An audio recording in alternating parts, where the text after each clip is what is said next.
Le bureau du président syrien Ahmed al-Shahra a annoncé un cessez-le-feu immédiat à Soueida samedi, alors que les forces du ministère de l'Intérieur ont été déployées dans la province à majorité druze, selon un accord négocié par les États-Unis avec Israël. La présidence a appelé toutes les parties à respecter pleinement le cessez-le-feu, qui est intervenu après qu'Israël a bombardé les forces du ministère de la Défense, qui avaient été déployées dans la province du Sud plus tôt cette semaine pour forcer leur retrait.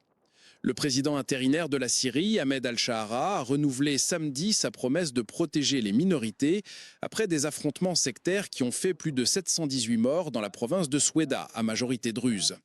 L'État syrien est engagé à protéger toutes les minorités et communautés du pays. Nous condamnons tous les crimes commis à Soueida, a déclaré Shahra dans un discours télévisé, peu après que son bureau a annoncé un cessez-le-feu immédiat dans la province du Sud. Au moins 718 personnes ont été tuées, a déclaré samedi un observateur de guerre dans un bilan mis à jour après près d'une semaine de violence au cœur de la minorité druze. L'Observatoire syrien des droits de l'homme a compté 146 combattants druzes et 245 civils parmi les morts depuis dimanche, dont 165 ont été exécutés immédiatement par le personnel des ministères de la Défense et de l'Intérieur.